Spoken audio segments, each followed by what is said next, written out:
ఒక అడవిలో ఒక భక్తుడు దేవుడు ప్రత్యక్షం కావడం కోసం ఘోర తపస్సు చేస్తున్నాడు. ఎంతకీ దేవుడు ప్రత్యక్షం అవ్వడం లేదు. ఒకవేళ దేవుడు ప్రత్యక్షమైతే ఒకసారి స్వర్గానికి వెళ్ళి రావాలని కోరికగా ఉంది అని అనుకుంటాడు. ఇంకొక కోరిక స్వామి, నాకు జీవితాంతం బ్రతకాలని, ధనం కావాలని అడుగుతానని స్వార్థంతో తపస్సు చేస్తూ ఉంటాడు. 3 వసంతాల తరువాత దేవుడు ప్రత్యక్షం అవుతాడు. ఏమి కావాలి భక్తా? ఒక కోరిక మాత్రమే కోరుకో అని అంటాడు. క్షణం ఆలోచించకుండా భక్తుడు, స్వామి స్వర్గం చూడాలని ఉంది అని అడుగుతాడు. అప్పుడు వెంటనే దేవుడు భక్తునికి స్వర్గం చూపించి క్షణంలో కిందికి తీసుకువస్తాడు. అప్పుడు వెంటనే భక్తుడు, ఏంటి స్వామి ఒక్కసారి అలా చూపించి కిందకు తీసుకొచ్చావు, కనీసం 1 గంటైనా స్వర్గంలో ఉండి వచ్చేవాళ్ళం కదా అని అన్నాడు. అప్పుడు దేవుడు, భక్తా నీవు ఏమి కోరుకున్నావు? స్వర్గం చూడాలని ఉంది అన్నావు, చూపించి తీసుకొచ్చాను. నువ్వు ఉండాలని కోరుకోలేదు కదా, చూడాలి అన్నావు, చూపించాను. నీ కోరిక తీరిందా అని అడిగాడు. అప్పుడు భక్తుడు, స్వామి ఇంకా ఒక కోరిక అని అడిగాడు. వెంటనే దేవుడు, భక్తా నీకు ముందే చెప్పాను కదా ఒకే కోరిక కోరుకోవాలి అని. నీ ఒక్క కోరిక అయిపోయింది. ఇక నీవు జీవితాంతం తపస్సు చేసినా నేను మళ్ళీ రాను అని దేవుడు వెళ్ళిపోయాడు.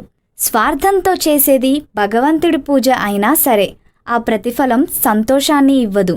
నిస్వార్థంగా అందరూ బాగుండాలని కోరుకుంటే అందరిలో మనము ఉంటాం కనుక మనం కూడా బాగుంటాము.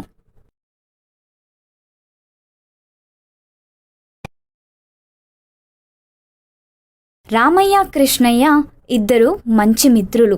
ఒకరోజు ఇద్దరూ కలిసి తమ పొలాలు చూసుకోవడానికి వెళ్ళాలని నిశ్చయించుకుంటారు. రాత్రి వర్షం పడిన కారణంగా కంకులు ఏమైనా పాడయ్యాయేమోనని చూద్దామని రామయ్య అంటాడు. సరే వెళ్దాం అని పొలానికి బయలుదేరతారు. రామయ్య, కృష్ణయ్య ఇద్దరూ వారి పొలాలు చేరుకుంటారు. రాత్రి విపరీతంగా వర్షం పడిన తరువాత కూడా తమ పొలంలో పంటకు ఏ నష్టం జరగనందుకు సంతోషించారు. సరే ఇంటికి వెళ్దామని బయలుదేరుతుండగా కృష్ణయ్య తన పక్క పొలంలో ఉన్న సోమయ్య పొలం గట్టు మీద ఒక కుందేలు వెళ్ళటం చూస్తాడు. ఆ కుందేలును పట్టుకోవాలని ఆతృతతో సోమయ్య పొలాన్ని తొక్కుకుంటూ వెళ్తాడు. ఇది చూసిన రామయ్య కృష్ణయ్యను గట్టిగా మందలించాడు. కృష్ణయ్య పట్టించుకోకుండా పరుగెత్తుతూ వెళ్తూ సోమయ్య పొలాన్ని తొక్కేశాడు. చివరికి ఆ కుందేలు కూడా దొరకలేదు. మరుసటి రోజు ఉదయం మళ్ళీ వాళ్ళు పొలం చూసుకోవడానికి వెళ్తారు. కృష్ణయ్య పొలంలో కంకులన్నీ ఎవరో తీసుకెళ్తారు. ఏమైంది అని పక్క పొలం వారిని విచారించగా రాత్రి దొంగలు వచ్చి పంటనంతా దోచుకెళ్లారు అని తెలుస్తుంది. కృష్ణయ్యకు అప్పుడు అర్థమవుతుంది, మనం ఒకరికి చెడు చేయాలని చూస్తే మనకు అదే జరుగుతుంది.